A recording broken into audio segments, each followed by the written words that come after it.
All right. Matthew chapter 2 is kind of where I'm starting today. You might feel like we're having a Bible drill this morning. I don't really know. Matthew chapter 2, the passage that I read earlier, about the wise men coming to meet Jesus. And really what I am trying to point out this morning is that Jesus is a king. Now we don't think about this a whole lot. We don't really preach about this a whole lot. We say it, we understand it, but I say we understand it. I mean we acknowledge it, I guess is what I mean. But even at that, I was really trying to look at what it means for us, and really where I started out with this. I've been preaching through John, and not through John, but through that last week of Jesus' life from the Gospel of John. And I started in John chapter 18 is really kind of where I started from. I'm really not even going to use this passage, but I'm just showing you where I started from. I want you to notice that Jesus himself acknowledges that he is a king. Jesus acknowledges that. In John chapter 18, it starts in verse 33, it says, Pilate entered the praetorium again, and he called Jesus, and he said to him, "Are you the king of the Jews?" And Jesus said, "Well, are you speaking for yourself about this, or did others tell you this about me?" And Pilate said, "Am I a Jew? Your own nation and chief priests have delivered you to me. What have you done?" And Jesus said, "My kingdom is not of this world. If my kingdom were of this world, my servants would fight so that I should not be delivered to the Jews. But now my kingdom is not from here." So Pilate therefore said to him, "Are you a king then?" And Jesus said, "Yes." He said, "You say rightly that I am a king. And it's for this cause that I was born, and for this cause that I have come into the world, so that I should bear witness to the truth. Everyone who is of the truth hears my voice." So Jesus is a king. Jesus acknowledged himself to be a king, although it's a different kind of king at the moment.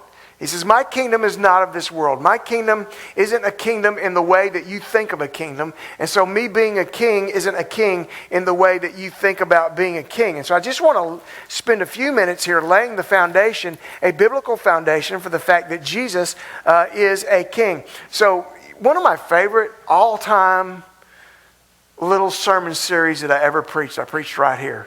And I don't remember how long ago it was now, but it was when I preached about the unapproachable God, I think is what I called it.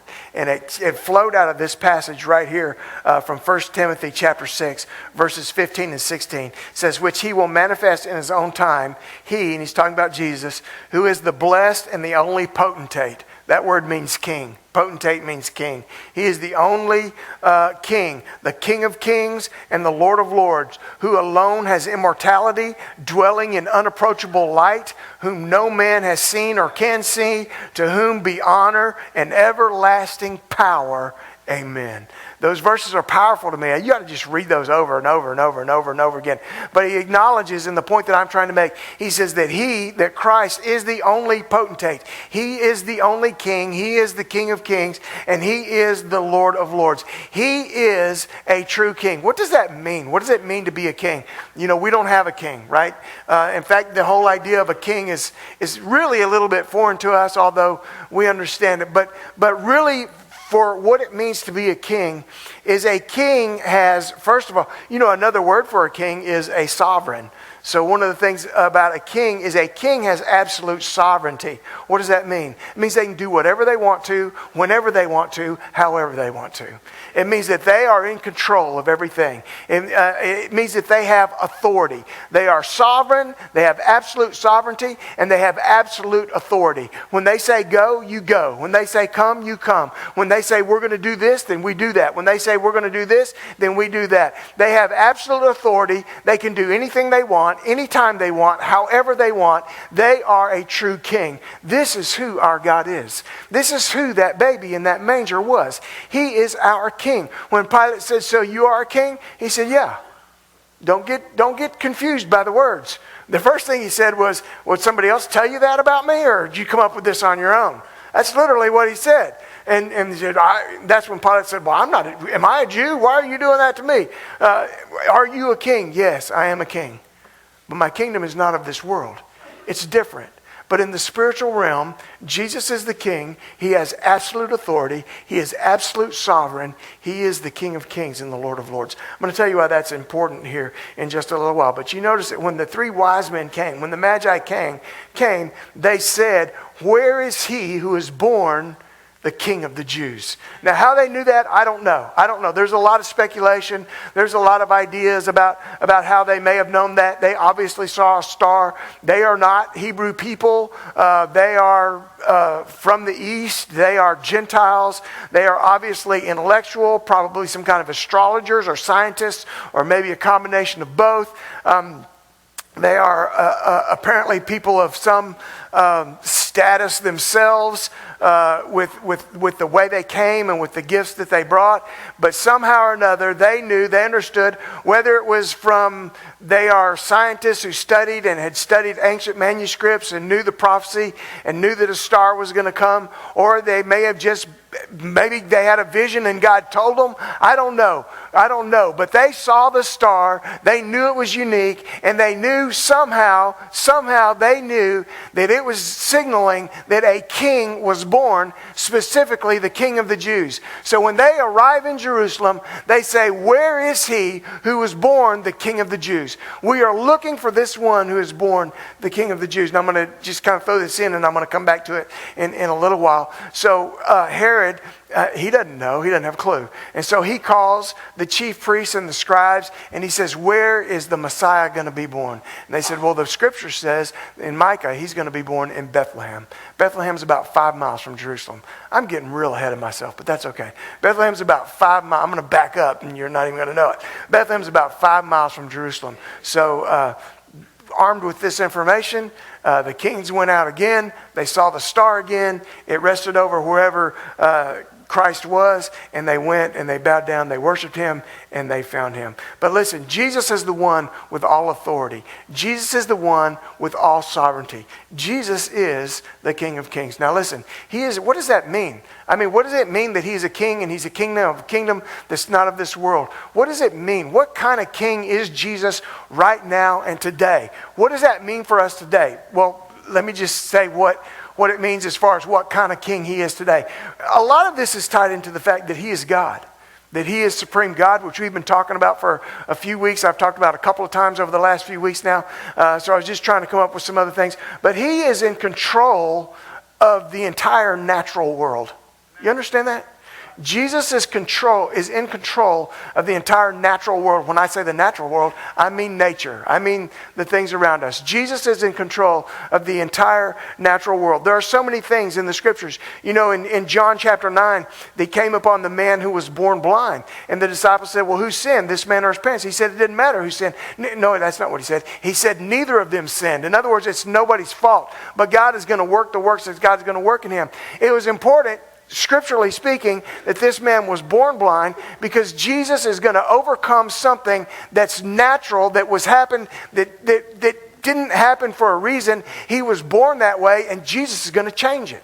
Jesus is going to give sight to a man who was born blind, who had been blind from his very birth. There was the man who was crippled, the man at the pool of Bethesda, and we brought this up not long ago in John chapter 5 and verse 8. And Jesus brings healing to this crippled man, this man who could never walk, who had never been able to walk. For all of his life, he was unable to walk. And Jesus, just by speaking to him, tells him to get up, pick up his bed, take up his bed, and go home and walk. And he did it. Jesus overcame a natural thing that was part of his life. Jesus is in control of nature. In Mark chapter 4, in verse 39, Jesus is with his disciples. They've had a long day. They've gotten into the boat. They've gone into the boat. They're crossing the sea.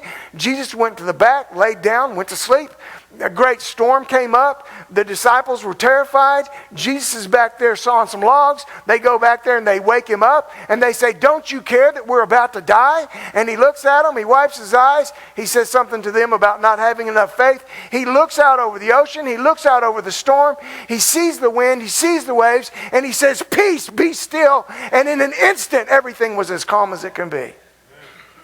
He's the king of the universe.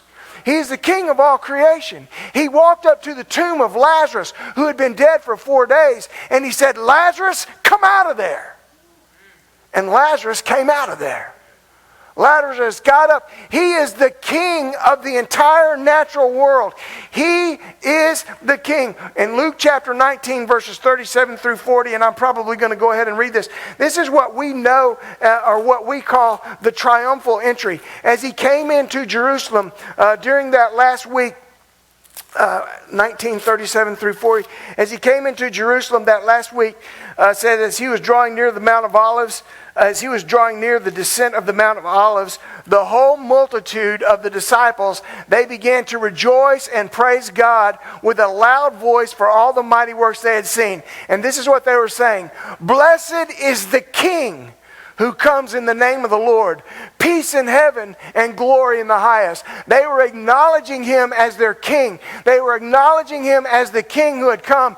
And the Pharisees said to him, "Rebuke your disciples." But he said to them, "I tell you, if these should keep silent, that the stones would immediately cry out. The rocks would cry out and declare him as king, because Jesus is the king of the entire world." He's the king of the natural world. He's a king. He's a king. Not a king in this world's eyes, in this world's way of having a king, although that's coming. We'll get to that in just a minute. But he is also has absolute sovereignty and authority, and you're not going to like this, or you might like it and you might not, over people. Jesus is the king of people. I've just chosen a few verses here. Most of them are actually maybe not surprisingly, maybe surprisingly, most of them are actually in Proverbs. Proverbs chapter 16, verse 9, he says, "A man's heart plans his way, but the Lord directs his steps." You can make all your plans all you want to, but it's God who's going to have the final say, because he has absolute authority and he has absolute sovereignty, and he is going to direct your steps. And a little bit over in chapter 19 and in verse 21, it says, "There are many plans in a man's heart, and nevertheless the Lord's counsel, that will stand." There are many things that I want to do. There are many plans that I have, many things that I desire to do. But the one thing I better understand is that it's God's plan and it's God's will and it's God's purposes that are going to stand. Why is that? It's because he's a king. Chapter 21, verse 1, "The king's heart is in the hand of the Lord like the rivers of water. He turns it wherever he wishes." In other words, anyone who is a ruler, the king's heart, it says that God has control of that heart. God turns that heart in any way that he desires to turn it, just like a river going down through the earth, going down through wherever it goes, and it turns and goes this way. And that's the image of this proverb. It is saying that God turns the heart of a king any way that he desires it, any way that he wants to do it. Isaiah chapter 37. Are you keeping up with me? I don't hear any pages turning. I told you, now you got to start bringing them Bibles. Don't get used to that. I'll make them turn it off. I'll make them turn it off. I'm just messing. Actually, I'm kind of not. They turn it off? Huh? Oh. Isaiah 37:29. So this is kind of, anyhow, that's really not what, this really isn't the verse that I wanted.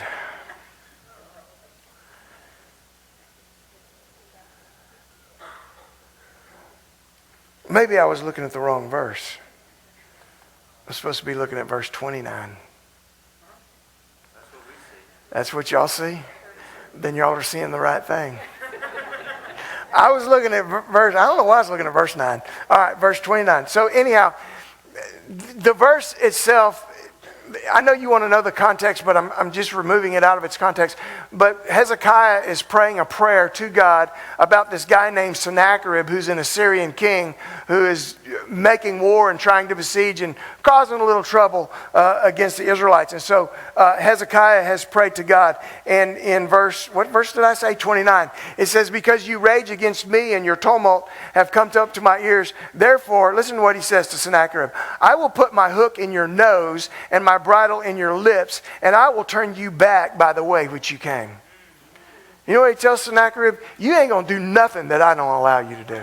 If I want to turn you around, I'll put a hook in your nose and I will turn you around. I will put a bridle in your mouth and I will guide you like a horse. I will make you go wherever you want to go. There's a couple of other these verses just like this in Ezekiel where God says, I will put a hook in your jaw like catching a fish. I will put a hook in your jaw and I will guide you wherever I want you to be, and I will put you wherever I want you to put you. I want you to know that the King, King Jesus, our King, our God, has absolute sovereignty and absolute authority over every person who walks on this earth.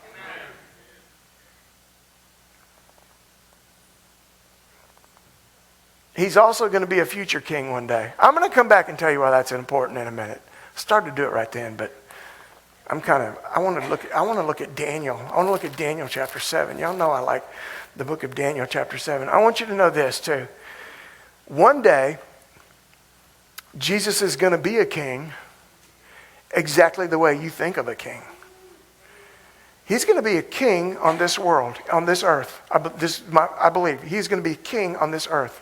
He is going to rule as a king right here on this earth. In Daniel chapter 7, I'm going to read verse 13 and also verse 28. You can read the rest of it in between if you want to. But Daniel chapter 7, starting in verse 13. Is that even... Man, it's like I have the right verse, but then I'm not looking at the right place. Y'all know I love this one because it talks about the Ancient of Days. So Daniel has this vision. He says, I was watching, in verse 13, in the night visions, and behold, one like the Son of Man, coming in the clouds of heaven. I want to do this too. I just want to throw this in there.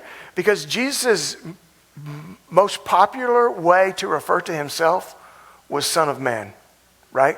That was his most popular way for him to refer to himself as the Son of Man. Now, a lot of people want to try to play that off as him, like, they don't want to say that it means that he was claiming that he was God and Messiah. Let me tell you something.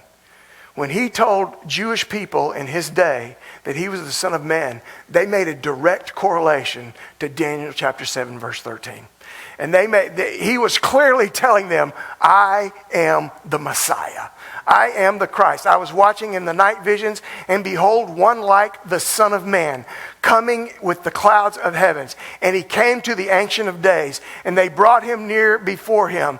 And to him was given dominion and glory and a kingdom, that all peoples, nations, and languages would serve him. His dominion is an everlasting dominion which shall not pass away, and his kingdom the one which shall never be destroyed. And then again, what was the other verse? I said verse 27.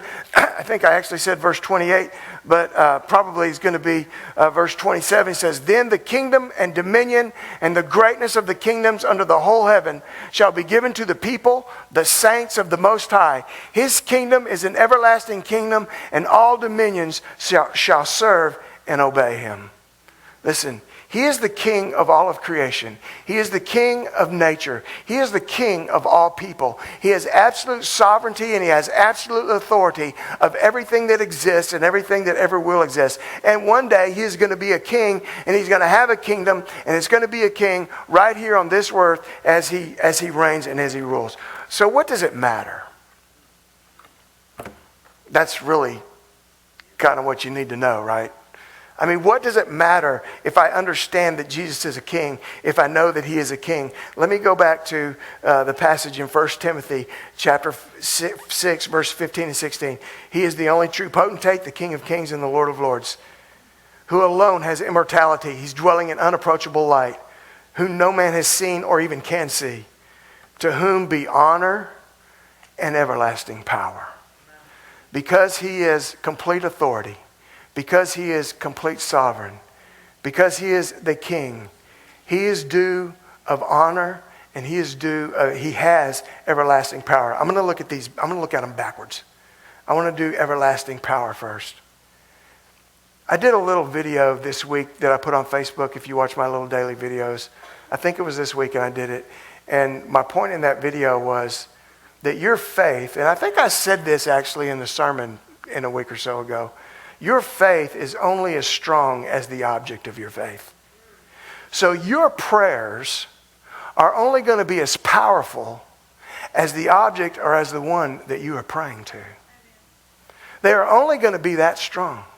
If your God does not control nature, if your God cannot control the hearts of people, if your God cannot move in the minds of people, if your God cannot intervene in the lives of people and change their hearts and change their minds and change their ways, then exactly who are you praying to and what are you praying about? How strong and how powerful is your prayer exactly? If your God can't control nature, then why even pray to Him about anything concerning nature?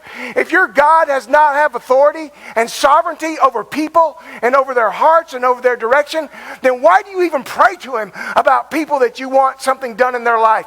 If God does not have the power to intervene, to change a mind, to change a heart, and to change a life, then there's no reason for you to even pray to Him about that particular issue. The object of your faith is, the strength of your faith is only as strong as the object of your faith. The power of your prayers is only as strong as the one to whom you are praying. That's why I think it's important to understand that He is a king. That He has absolute sovereignty and absolute authority over all of creation and over all people. He is the one to whom every knee will bow, of those in heaven and of those under the earth, and every tongue will confess that Jesus Christ is Lord, to the glory of God the Father. Listen, I believe that God can actually intervene in someone's life. I believe that He can actually change their mind. I believe that He can actually change their heart. I believe that He can make them a new creation. That's the God that I believe in. And that's the sovereignty and the authority that I believe in. And that's the King and the kingdom that I believe in. And because I believe in that, I can pray for those who are so far away from that. Because I believe that God can do it. I believe that God can control the world. So I can pray about the things of this world. Now, I'm not saying He always answers in the affirmative, but I can pray about it. Because the God that I pray to is able. Because that little baby, that was my king. That was my king. So He has absolute everlasting power. And He's also deserving of honor. So for that, I'm going to go back to Matthew chapter 1 with the story of the Magi coming to see Jesus. Yeah, isn't it amazing that in the Bible, the stories that we have of the people, the ones that Jesus made the announcement to, first was a little group of shepherds who were, they were not the most popular people in their culture. They were dirty, filthy, dusty, smelled like sheep. They were uncouth. They lived in the woods. They stunk, didn't take many baths.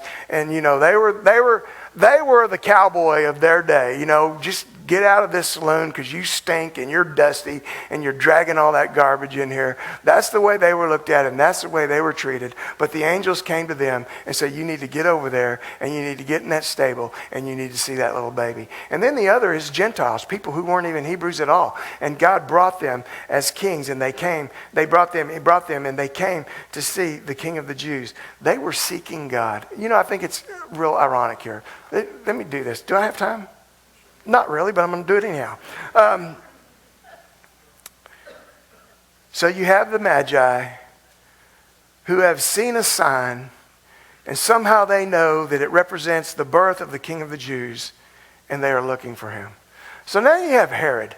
So Herod is an interesting little character, and we didn't read it, but Herod is going to try to kill all the babies, right? Because he wants to kill Jesus. So he finds out when they first saw the star, he gets an idea that the child couldn't be over 2 years old, and so he orders the killing. Now Herod is, so Herod kind of actually considered himself a Jew. I don't know if you realize that or not, but he did. Now, but here's the deal. Herod was, he was a descendant. We talked about Wednesday night. Abraham, Isaac, and Jacob. Jacob had a twin brother named Esau. So Herod is a descendant of Esau. He is an Idumean. So he's saying, I'm Jewish because I am also from the line of Isaac. I am also from the line of Abraham. My ancestors are Abraham and Isaac. The only problem is it's not Jacob. It's not through whom the promise passed. So he considers himself kind of a Jew. He actually rebuilt the temple for them and did some things like that. But here's what he's deathly afraid of: a king replacing him. So he will oppose this in every step of the way.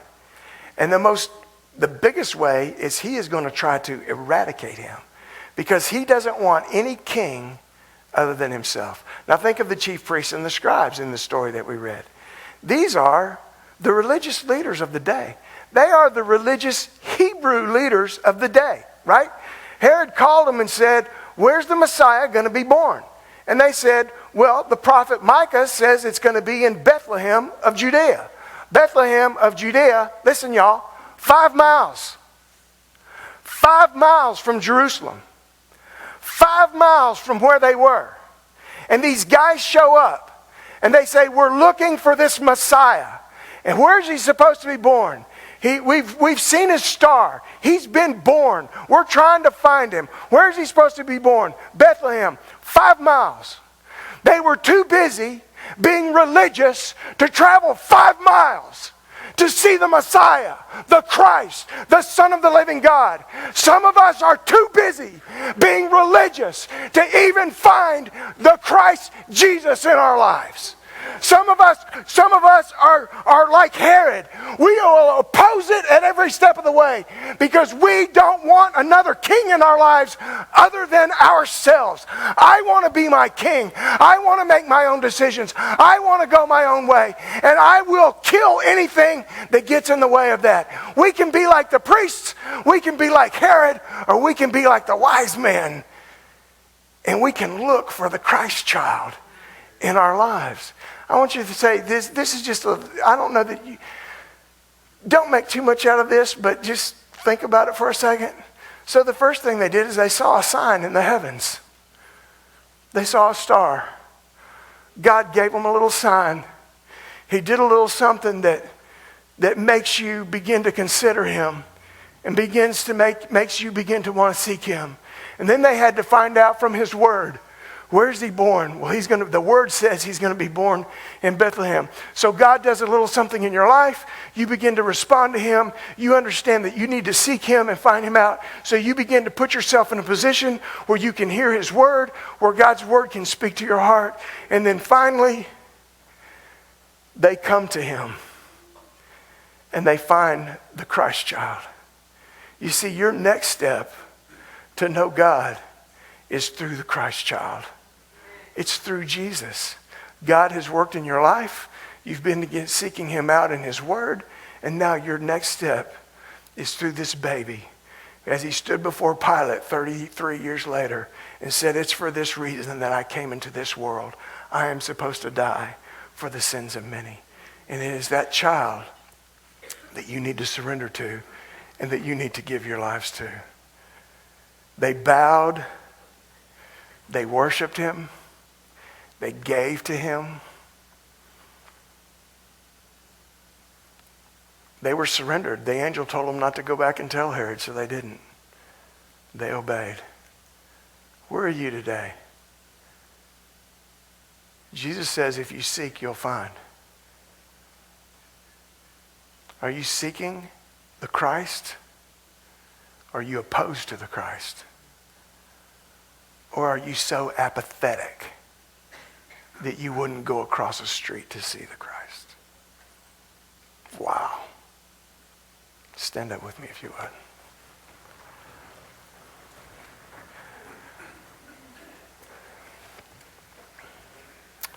I don't know what God is trying to do in your life today or what he wants to do in your life today, but you know. I mean, your life, and you know if God is speaking to your heart about something. And if you need to make any kind of decision for Christ today, I'd love to help you with that. I'd love to walk with you through that.